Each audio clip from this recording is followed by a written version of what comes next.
got 25 minutes. We got to go.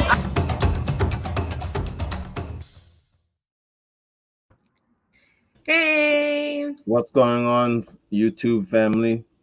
it is Wednesday. Happy Up Wednesday. day. Wednesday. If this is your first time here with us on Say That channel, we're so happy you're here. Welcome. We are all about the ugly come up of entrepreneurship and businesses, small business owners, I should say. And so we've all heard those stories about how someone starts from nothing and then they have this massive success. But what happens in the middle? What happens during the ugly come up? That is what we're here to talk about. All things in regards to the ugly come up.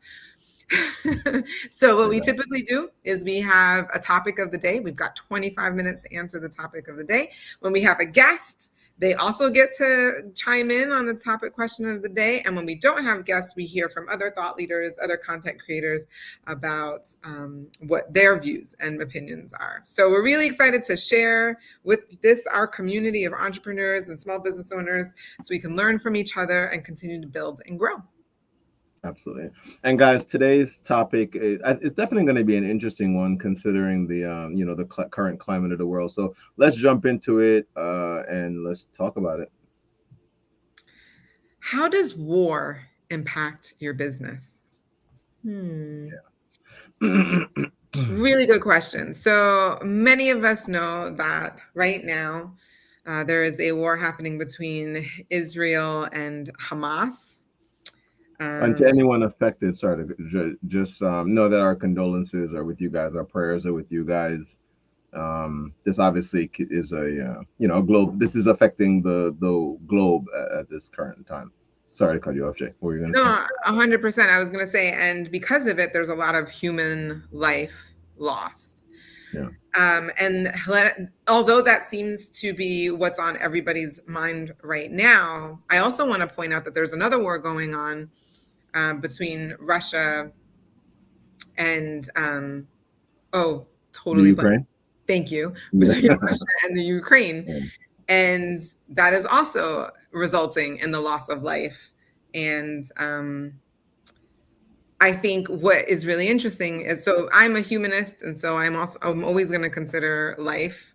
I think that is above all, whatever the conflict is over, which is typically over land and money, resources, or right. But I think it's also important for us we're going to be neutral on that. We're not like taking sides per se, but just we want to take a look at how war actually impacts business as well, because for a lot of people, I don't even think they realize how it could have an impact, because we're so focused on the human side, which we should be. It's just that there's like this other thing that also gets impacted that I think for a lot of us comes as like a surprise. Like, wait, what's happening? And now I don't have access to XYZ. That's a good way. No, that's a good way of looking at it. And you just, you hit on one of the things I was going to say. Typically, one of the things that is usually affected, depending on, and maybe the industry that you're in, this may not directly impact you, but it could be affecting consumers. It could be affecting other people who you do business with, people you're partnered with. So it is something to consider. And to your point, Jay, the resources that the thing that came to mind for me is depending on what region you might be getting things from for your business, a war in that area or in the surrounding areas, or could affect that. There's been points, and I don't know the specifics of this, where I know the U.S., depending on, to your point, the side they are choosing in this, can be backing a certain nation, and in doing that, they put up tariffs on another region so that we aren't dealing and we're not exporting and importing from that area. And so that could be something that has nothing to do with your specific business, but or actually could be impacting your specific business, depending on what you may or may not need from a certain region. So that's something that I know came to mind for me, and how war kind of plays a role. So I want to be very honest about my own learning about this as well. I didn't really know, I guess in terms of the global economy, just how interconnected we all are. And so I'll just reveal some things I've recently learned. One of them has to do with microchips. Oh yeah, which yeah, yeah. are So like cars in and stuff. everything. Everything. Somebody I'm Yeah. sure is watching this has a smartwatch. We're on our computers, like the Hmm. TVs, the cars we drive. Like, Yeah, yeah. That was a big thing with the pandemic, actually. yeah, right. So like Taiwan, apparently there is one company in the world. They exist in the country of Taiwan. And without having access to them, the downplay or the ripple effect to that is huge. So not that there is a war happening in Taiwan, and this is just it, right? You think like, but there's not even a war happening in Taiwan. I don't understand what's going on.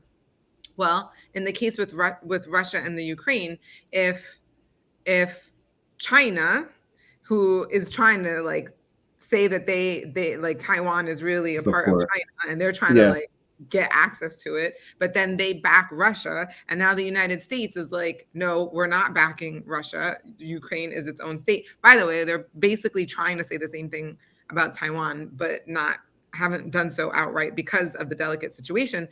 But the idea is that because of who they're connected with and those ties, it then becomes more difficult for us to get access to the chips that are made in Taiwan. And Oh yeah. so you think like this isn't even happening in a country like the war itself is not even happening in a country that has the goods that we need, and yet we are impacted by that. And so it's Yeah. little things like that that I think we should all be really aware of, whether it's investments that you're making, and I mean investments in your own business. Like what exactly are you going to now invest in? Is it like AI technologies for your business? Well, then you should probably be aware of the microchip situation, right? Like, and Yeah. that should be on Yeah. your mind. You shouldn't be in the dark about that. Are you going to be investing in? I was talking to somebody recently, and they're creating like something that they want to sell that's touchable that involves cloth, right? So, like, where is the cloth coming from? Who's printing the cloth? Right? Is it American made? Because then, sure, you probably don't have any problems, but most people are probably getting it from another country. China, maybe. Yeah. Right? Yeah.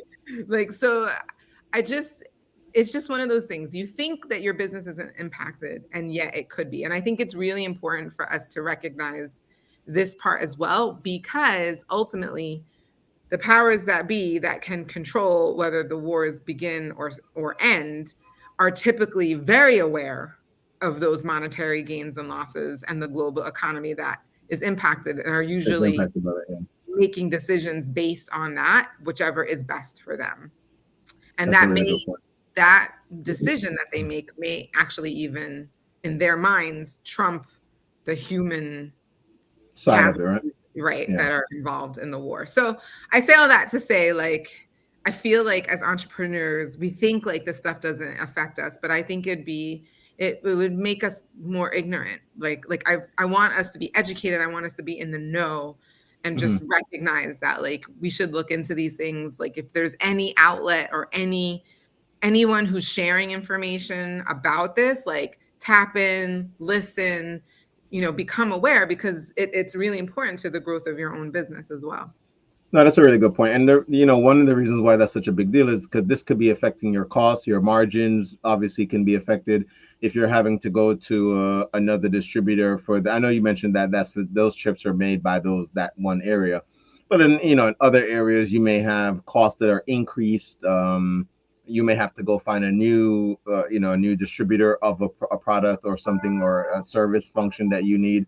So I would definitely say that this is something you should be very aware of. The other thing I'm thinking about is, and you mentioned it a little bit, Jay, is the fact that depending on not taking a stand in a war, maybe not even as a company putting out a statement, some people that can negatively impact you.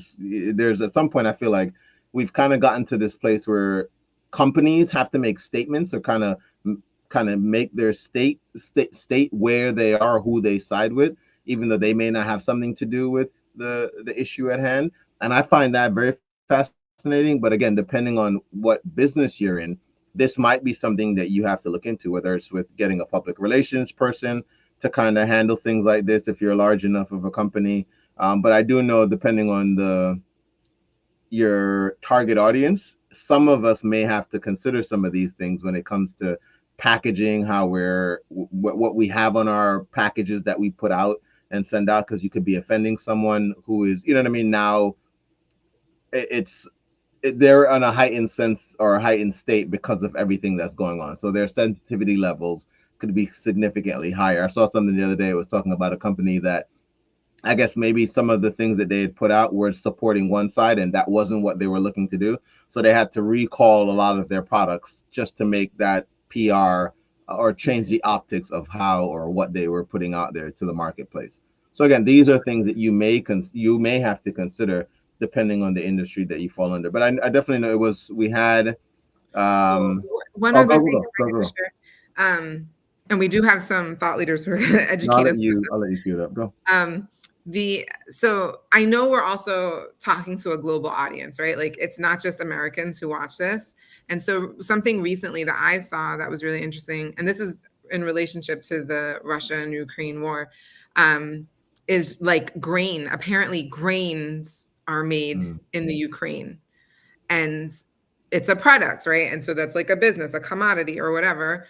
And so there are people in different countries in Africa who now can't get grain to create some of the things that they would create for their businesses. This is also impacting farmers who live in this part of the region, or part of the countries that are most impacted, because then those farmers are like, now the demand is really high because they're not getting the supply from the Ukraine like they normally would get in that country. So the demand is super high on those farms.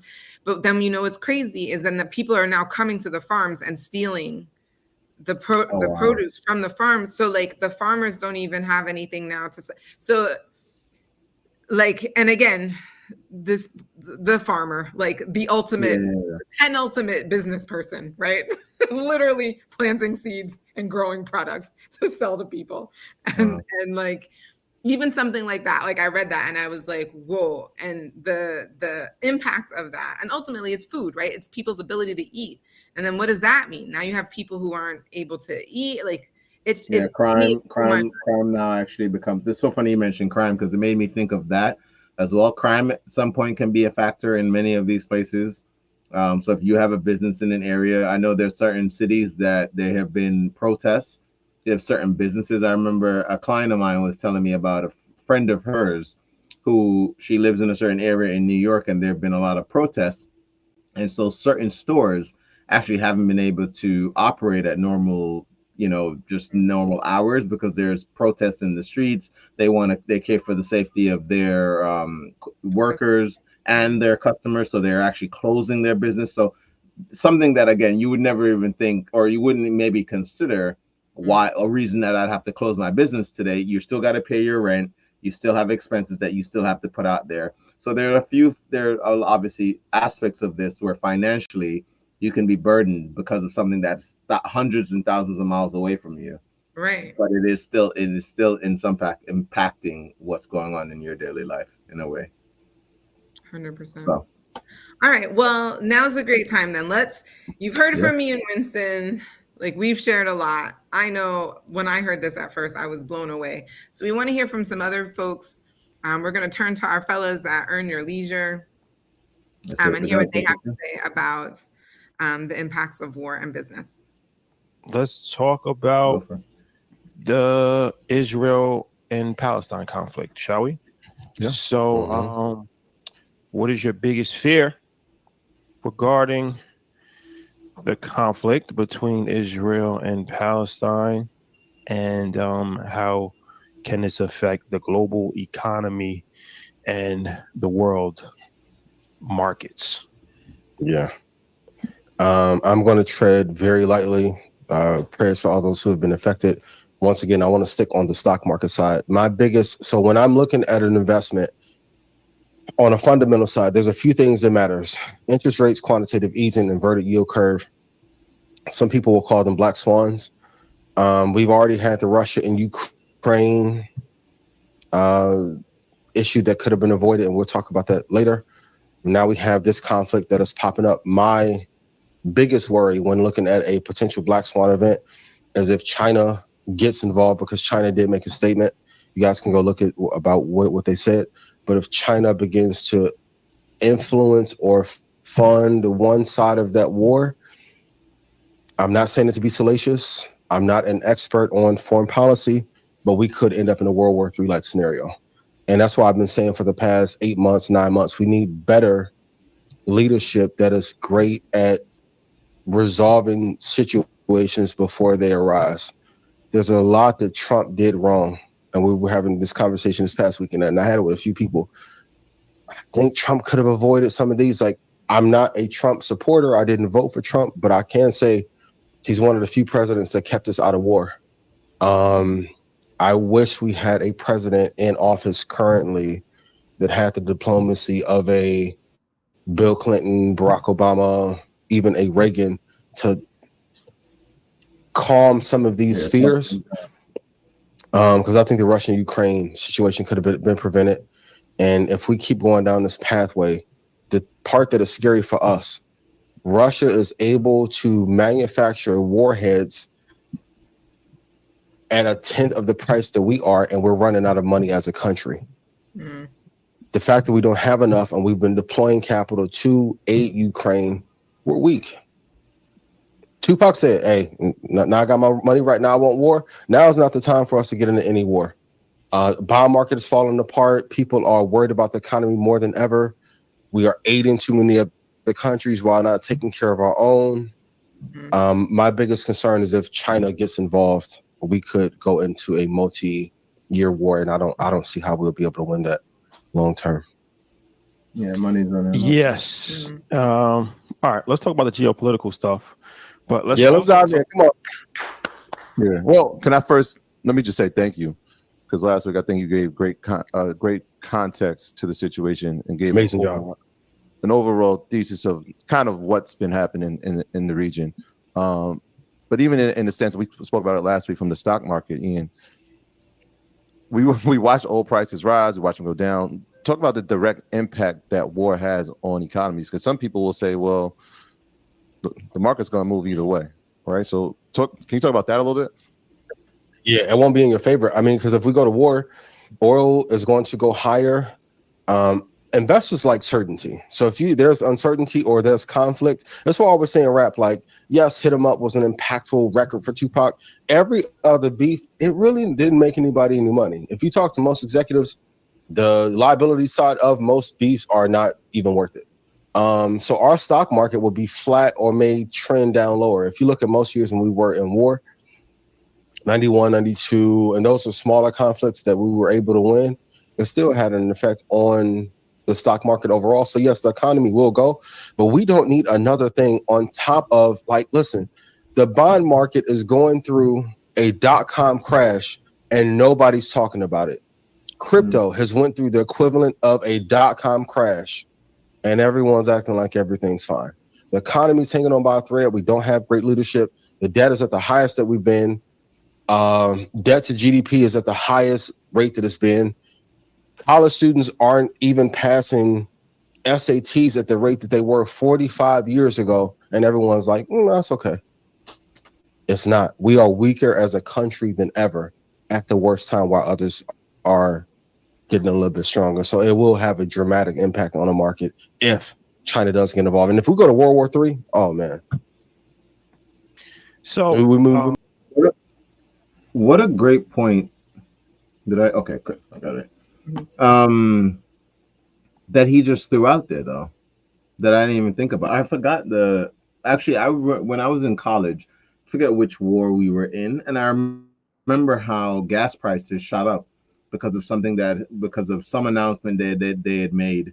And I'm talking about at that time, it seemed like a drastic thing, but for anybody who remembers maybe a year back now, when prices were at one of the highest that they've been in our country's history, some people were literally, we saw the memes, people were talking about the things they were willing to do for a tank of gas and how things got really, really bad. And the other aspect of that is people are financially finding themselves, we're going into the holiday season, so you already know that people are going to be strapped for money as it is. I just saw a lot of announcements that were talking about how many people plan to travel for Thanksgiving this year.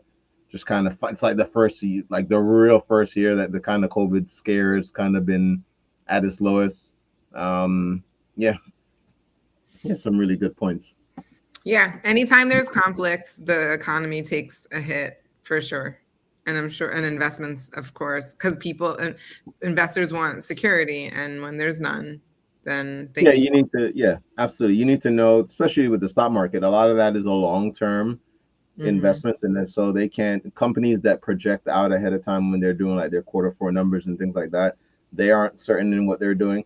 And I know we haven't talked about this, but we see a lot of the companies that are cutting jobs right now. Mm. That is never a good indicator of the economy as a whole.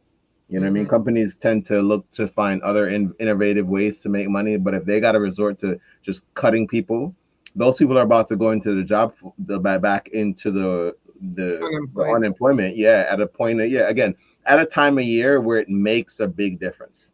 Yeah.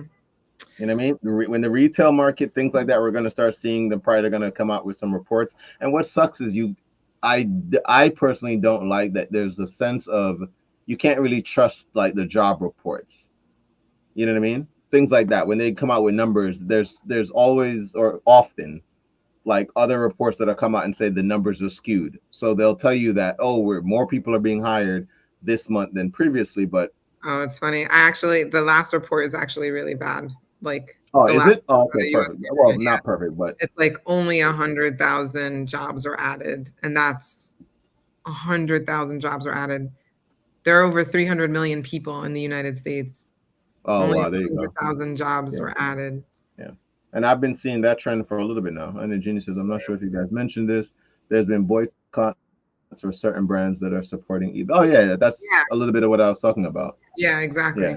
Because it really does make a difference. Many companies are now being asked to make a public statement about where they stand, who they support. And you know, I know we're talking about war, but with Me Too movements, other things like Black Lives Matter, and if you aren't on the right side, this literally, or the side that is going to pay you, this can Yeah, affect your bottom line. So great point. Thank you for bringing that up, Jeannie. yeah, yeah. Man, As a whole, well, we can obviously understand. There used to be, I think, an idea that when we went to war. Oh, go ahead. no, finish your thought. Oh, okay. There used to be an idea, and I remember they used to think war was really good because if we think of like coming out of the Great Depression kind of vibe, it's like, oh, there's jobs and people are going to be working, and but that's not we're making more, and he mentioned this, we're making more weapons, so that but we can afford to do that now. You know, we have been hemorrhaging money for quite some time right now, and so to his point, we cannot afford to go to war right now. The infrastructure is not at a state where we can afford to really put ourselves or extend ourselves even more. And for what it's worth, Put Trump to his point, hashtag Trump did comment. a lot of this kind of stuff. Go ahead. That's true. Put hashtag comment in the chat if you are sorry that I said the wrong thing. Put hashtag moving if you've actually considered about moving Oh. from the United States based on even some of the things that you heard mentioned today.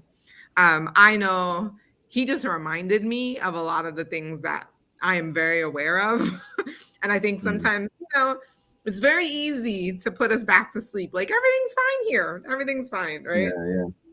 And then when you hear all the things and I'm just like, oh, maybe we should do this again because I think we played it once before for our audience, but it's the New World Order video Oh yeah, the Ray about Dalio. all the different factors. Yeah, Ray Anyway, Dalio. we'll Good see if stuff. we'll do that again. But like so many of the factors, and like ultimately the biggest one, like literally the thing that like will tip it is war. Literally, like that is what is described as the thing that will tip it, and has been shown over and over and over again with every single world power that we can think of. I mean, we're going back hundreds of years. Literally, there is a pattern that they have identified that shows when that particular power loses its power and it switches over to another country. Yeah. And like there are several things that have happened, and like the point of no Those return. indicators, We haven't coming reached up the point now. of no return, but the point of no return is war.